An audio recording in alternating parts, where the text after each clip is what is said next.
Telangana students, ఈ video మీకోసమే. మీకు ప్రీ ఫైనల్స్ అయిపోయింది, ఇంకా ఫైనల్స్ బోర్డ్ ఎగ్జామ్స్ రాబోతున్నాయి. ఈ 15 రోజులు ప్రశాంతంగా చదువుకుందాం అని అనుకునే లోపే ప్రీ ఫైనల్స్ 2 అనే అనౌన్స్మెంట్ జరిగింది కదా. ఇప్పుడు 2వ తేదీ మీకు pre finals 2 Telugu first language. So మీరు మీ ప్రిపరేషన్ సాఫీగా జరుపుకోవడానికి మీకు కొన్ని టాప్ 20 క్వశ్చన్స్ తో వచ్చేసాను. ఈ 20 క్వశ్చన్స్ ఆల్మోస్ట్ సంవత్సరం ఫినిష్ అవుతుంది కాబట్టి మీ అందరికీ వచ్చే ఉంటుంది. ఒకసారి ఇవి చూసేసుకోండి. ప్రీ ఫైనల్స్ 2కి ఎక్కువ స్ట్రెస్ తీసుకోకుండా మీరు ఏదైనా వీక్ సబ్జెక్ట్స్ ఉంటే బోర్డ్స్ కి వాటికి ప్రిపేర్ అవ్వాలని ప్లాన్ చేసుకుంటారు కదా, ఆ ప్లానర్ ని అలానే కొనసాగించండి. సో తెలుగు ప్రిపరేషన్ తొందరగా ఫినిష్ అవ్వడానికి 20 క్వశ్చన్స్ తో మీ ముందరకు వచ్చాను. ఈ 20 క్వశ్చన్స్ కి ఆల్మోస్ట్ మీ అందరికీ ఆన్సర్లు తెలిసే ఉంటాయి. కాకపోతే మన వీడియో ద్వారా నేనేం తెలియజేద్దాం అనుకుంటున్నా, ఈ 20 క్వశ్చన్స్ మీకు చూపిస్తా, మీకు వచ్చో రాజు తెలిసిపోతుంది. వచ్చినా రాకపోయినా డిస్క్రిప్షన్ లో ఉండే PDF ని డౌన్లోడ్ చేసుకొని ఆ క్వశ్చన్ కి ఆన్సర్ ఎలా ఉందో చూడండి. ఎంత లిమిట్ గా ఆన్సర్ ఉంది, ఎన్ని లైన్స్ లో ఉంది, ఎటువంటి స్ట్రక్చర్ లో ఉంది, పాయింట్ మేనర్ లో ఎలాంటి ఆన్సర్స్ ఉన్నాయి, పారాగ్రాఫ్ టైప్ లో ఎలాంటి ఆన్సర్స్ ఉన్నాయి, లేఖ ఎలా రాయాలి, కరపత్రం ఎలా రాయాలి, పోస్టర్ ఎలా చేయాలి, అన్ని తెలుసుకోండి. సో కమెంట్ సెక్షన్ లో నాకు కమెంట్ చేయండి, ఏ క్వశ్చన్ నెంబర్ మీకు రాదో మాకు తెలియజేయండి. ఓకేనా? దానికి ఆలస్యం చేయకుండా 20 క్వశ్చన్స్ ఏదో చూపించేస్తాను. అండ్ వన్ మోర్ థింగ్, ఈ వీడియోని మీరు ఈ రోజే చూస్తుంటే మీరు లక్కీ, ఎందుకంటే టుమారో మీకు తెలంగాణ వాళ్ళకు కూడా తెలుగు మ్యారథాన్ ఉంది. ఓకేనా? దాంట్లో పార్ట్ బి కూడా మనం డిస్కస్ చేసుకోబోతున్నాం. మన పార్ట్ ఏలో ఉండే ఇంపార్టెంట్ క్వశ్చన్స్ కూడా మనం డిస్కస్ చేసుకోబోతున్నాం. ఓకే, ఆలస్యం చేయకుండా మనము వీడియోలోకి వెళ్ళిపోదామా? డన్. సో ఫస్ట్ క్వశ్చన్ ఏంటంటే, ఇతరుల మనసు నొప్పించే విధంగా మాట్లాడకూడదు, ఎందుకు వివరించండి. ఓన్ గా రాసేయచ్చు. ఇప్పుడు ఈ లైన్ వినగానే ఇతరుల మనసు ఎందుకు నొప్పించకూడదు నాకు తెలుసు, కానీ అలా కాదు రాయాల్సింది. మీరు టెక్స్ట్ బుక్ లో ఎలాగైతే లైక్ లెసన్ ని చదువుకో ఉంటారో ఆ లెసన్ ఆధారంగానే రాయాలి. కాబట్టి ఆన్సర్ ఒకసారి చెక్ చేసుకోండి, మీరు అనుకున్న ఆన్సర్ ఇక్కడ ఉన్న ఆన్సర్ ఒకలా ఉందా లేదా అని. అలానే మన జాతి సంస్కృతిని నాగరికతను కాపాడుతున్నది స్త్రీలే, ఎలాగో వివరించండి. అవును నిజమే, కానీ దాన్ని వివరించాలి. నువ్వు ప్రూఫ్ విత్ ప్రూఫ్ ఇలాంటి వాటిని పాయింట్ ఫార్మాట్ లో రాస్తే బెటర్ అన్నమాట. ఆన్సర్ చెక్ చేయండి. ఓకేనా? డన్. మూడవ క్వశ్చన్, అబద్ధాలు ఆడకూడదు అనే అంశంపై ఒక చిన్న కథను సొంతంగా రాయండి. అబద్ధాలు ఆడకూడదు కానీ మనం ఆడతాం. సరే, ఎనీహౌ అబద్ధాలు ఆడకూడదు అనేది ఎంత ఇంపార్టెంటో దాన్ని వివరిస్తూ దాని యొక్క ప్రాముఖ్యతను తెలుపుతూ ఒక స్టోరీని ఓన్ గా రాయమంటున్నాడు. ఎగ్జామ్ హాల్లో కూర్చొని ఏ స్టోరీ రాద్దామా అని ఆలోచించే లోపు నీకు ½ అవర్ అయిపోతుంది. కాబట్టి నువ్వు టైం సేవ్ చేసుకోవాలంటే ఈ రోజు ఇప్పుడు ఇక్కడే ఈ క్వశ్చన్ ఆన్సర్ నువ్వు ఆలోచించుకొని ప్రాక్టీస్ చేయ, లేదా డిస్క్రిప్షన్ లో క్వశ్చన్ ఆన్సర్ ఉంటుంది, ఆ ఆన్సర్ చూసుకో ఒకసారి. ఓకేనా? నెక్స్ట్, సాధన చేయడం కష్టపడడం ద్వారానే ఏ విజయమైనా ఫలితమైనా సాధించగలం, దీనిని సమర్థిస్తూ రాయండి. సాధన చేయడం, కష్టపడడం, వీటి వల్లనే మనం దేన్నైనా సాధించగలుగుతాము అండ్ ఏ విజయాన్నైనా పొందగలుగుతాము, ఎటువంటి ఫలితాన్నైనా సాధించగలుగుతాము. దీన్ని సమర్థిస్తూ సొంత మాటల్లో రాయండి అంటాడు. కానీ సొంత మాటల్లో రాస్తే ఫుల్ మార్క్స్ రావు. ఒక స్ట్రక్చర్ ఉండాలి, ఒక హెడ్డింగ్ ఉండాలి, ఒక బాడీ ఉండాలి, ఒక కన్క్లూజన్ ఉండాలి. ఇవన్నీ ఉండాలంటే నువ్వు ఈ క్వశ్చన్కి ఆన్సర్ని ఇప్పటికే 2-3 సార్లు చూసుకొని చదువుకొని ఉండాలి. ఓకేనా? డన్. నెక్స్ట్, శతక పద్యాలు ఆధారంగా మీరు నేర్చుకున్న మంచి విషయాల గురించి రాయండి. శతక పద్యాల ఆధారంగా మీరు నేర్చుకున్న మంచి విషయాలు. ఇక్కడ కూడా ఓన్ గా నేనేమేమి నేర్చుకున్నాను అని రాయడం కంటే కొన్ని ఫిక్స్డ్ లైన్స్, కొన్ని ఫిక్స్డ్ పాయింట్స్ అయితే స్టాండర్డ్ ఉంటాయి, వాటిని రాయడం బెటరు. ఆన్సర్ చెక్ చేసుకోండి. పెంబర్తి గొప్పతనం గురించి రాయండి. ఇవి స్టాటిక్ ఫిక్స్, దీని ఓన్ గా రాయడం ఏముండదు, నీట్గా రాయండి. నీతి పరిమళాలు పాఠం ఆధారంగా చేయకూడని పనులు ఏమిటి? చేయాల్సిన పనులు కాదు, చేయకూడని పనులు. క్వశ్చన్ కూడా బాగా చదవాలి, కొన్ని సార్లు కన్ఫ్యూజ్ అయ్యి తప్పులు రాస్తూ ఉంటాం. ఓకేనా?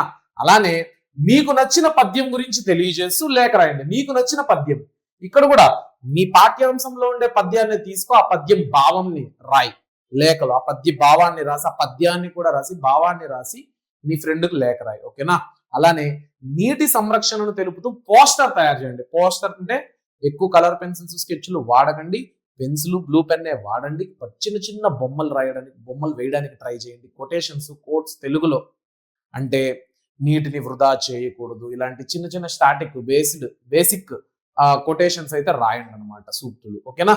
నెక్స్ట్, ఒక సంగీత కళాకారుని ఇంటర్వ్యూ చేయడానికి ప్రశ్నావళిని తయారు చేయండి. ఇప్పుడు నువ్వు ఇంటర్వ్యూయర్, ఒక సంగీత కళాకారుడు, ఒక మ్యూజిషియన్ వచ్చాడు, నువ్వు అతన్ని ఏం అడగాలి, అనేది ముందుగానే ఒక క్వశ్చన్ బ్యాంక్ రెడీ చేయి. ప్రశ్నావళి క్వశ్చన్ మార్కులు ఉంటాయి, ప్రతి దాని వెనకాల క్వశ్చన్ మార్క్ పెట్టాలి, అది పెట్టకపోతే మార్కులు రావు. చూసుకో, ప్రశ్నావళి అంటేనే క్వశ్చన్స్ తయారు చేయండి. తెలుగు మహిళ పాఠం చదివారు కదా, తల్లి తమ సంతానానికి ఏ విధమైన ఆదర్శాలు బోధిస్తుందో వివరించండి.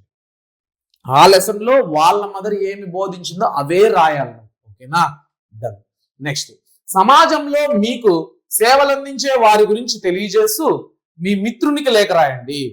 సమాజంలో మీకు సేవలు అందించే వారి గురించి, అంటే మనకు సేవలు ఎంతో మంది అందిస్తూ ఉంటారు, గవర్నమెంట్ సర్వెంట్స్ కావచ్చు, మున్సిపాలిటీ క్లీనర్స్ కావచ్చు, వాళ్ళందరూ మనకు సేవ చేస్తున్నారు. సో వాళ్ళ యొక్క మంచి గొప్పతనాన్ని తెలియజేస్తూ మిత్రునికి లేఖ రాయండి. ఓకేనా. నెక్స్ట్, లేఖ అనేది కూడా ఒక ఫిక్స్డ్ ఉంటుంది. ఫార్మల్ లెటర్, ఇన్ఫార్మల్ లెటర్ మిత్రునికి, స్నేహితురాలకి, లేకపోతే బంధువులకు రాసే లేఖ ఒకలా ఉంటుంది, టీచర్కి, గవర్నమెంట్ ఆఫీసర్కి రాసే లేఖ ఇంకోలా ఉంటుంది. అది అబ్జర్వ్ చేయండి డిఫరెన్సెస్. స్త్రీల గొప్పతనాన్ని తెలిపే కథ తెలుసుకొని రాయండి. స్త్రీల గొప్పతనాన్ని తెలిపే కథ ఈ లెసన్ లో మీకు ఉంటాయి కదా, ఆ లెసన్ లోంచి మంచిగా సారాంశాన్ని తీసుకొని నీట్ గా రాయండి. అది ఎలా రాయమంటున్నాడు, కథలాగానే రాయండి, కథ. సో కథకు ఒక హెడ్డింగ్ పెట్టుకోండి, బాడీ రాయండి, నీట్గా ఒక 20 lines లో రాయండి, బెటర్. నెక్స్ట్, మీకు నచ్చిన పండుగను గురించి వివరిస్తూ మిత్రునికి లేఖ రాయండి. మిత్రుడు అంటే ఇన్ఫార్మల్ లెటర్, నీకు నచ్చిన పండగ, ఆ పండుగలో ఉండే గొప్పతనాలు చెప్పు, స్పెషాలిటీస్ చెప్పు, నువ్వేం చేసావు, నువ్వేం చేస్తావు, అవన్నీ రాయొచ్చు. తెలుగువారి సంస్కృతి సాంప్రదాయాల గురించి సొంత మాటల్లో రాయండి. సొంత మాటలు అడిగి లేఖనలా, కరపత్రమల్లా, ఏమల్లా పారాగ్రాఫ్ టైప్ లో రాయడం బెటర్. తెలుగువారి సంస్కృతి అంటే నీకు తెలిసిన ట్రెడిషనల్ థింగ్స్ అన్ని మన తెలుగు వాళ్ళకు ఉండేవన్నీ కూడా నువ్వు రాయొచ్చు, but in a structured point manner అనమాట. ఓకేనా, డన్. శ్రీకృష్ణుడు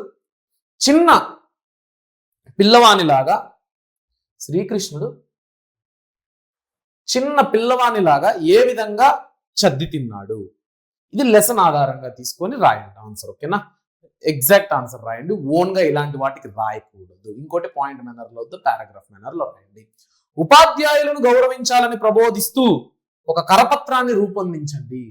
ఉపాధ్యాయులను, టీచర్స్ ను మనం రెస్పెక్ట్ చేయాలి అనే మీనింగ్ఫుల్ కరపత్రం, పోస్టర్ లాంటిది ఒకటి తయారు చేయి. ఓకేనా, కరపత్రం. Next, doctor C Narayana Reddy గురించి మీకు తెలిసిన విషయాలు రాయండి. ఫిక్స్డ్. చదువు మన జీవిత గమనాన్ని ఏ విధంగా మారుస్తుందో మీ మాటల్లో రాయండి. ఎడ్యుకేషన్ యొక్క ఇంపార్టెన్స్, ఎడ్యుకేషన్ యొక్క పవర్ తెలియజేస్తూ రాయండి. పాయింట్ వైజ్ రాయండి.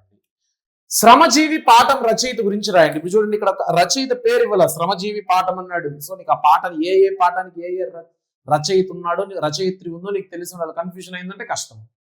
ఓకేనా, ఈ 20 క్వశ్చన్స్ ఎంతమందికి వచ్చో కమెంట్ సెక్షన్ లో కమెంట్ చేయండి. వచ్చిన వాళ్ళు ఆన్సర్ కూడా ఎలా రాయాలో తెలిసిన వాళ్ళు కమెంట్ చేయండి. ఆన్సర్ వచ్చి ఓకే రాగా ఒక స్ట్రక్చర్డ్ వేలో ఎలా రాయాలో తెలిసిన వాళ్ళు నాకు కమెంట్ చేయండి. ఓకేనా, అండ్ రాని వాళ్ళు ఈ పీడిఎఫ్ డౌన్లోడ్ చేసుకొని చూసుకోండి, మీకు మంచిగా ఆన్సర్స్ తెలుస్తాయి. అండ్ ఇంకోటి one final thing, guest papers అనేది హాట్ కేక్స్ లాగా అమ్ముడుపోతున్నాయంట, తొందరగా తీసేసుకోండి. ఇంకుండే 15 రోజులు, ఈ 15 రోజుల్లో మీరు ఎక్కువ చదవలేరు కాబట్టి ఈ గెస్ట్ పేపర్స్ పెట్టుకొని చదువుకొని వాటిల్లో ఉండే క్వశ్చన్స్ అన్నింటినీ ఫినిష్ చేసుకున్నా కూడా ఆల్మోస్ట్ 99.99% అనేది మీకు వస్తుంది. నేను గెస్ట్ పేపర్స్ చూడడం జరిగింది కాబట్టి చెప్తున్నాను, యూటిలైజ్ చేసుకోండి. Bye, tata, see you. రేపు తెలుగు మ్యారథాన్ లో కలుద్దాం. ఓకేనా.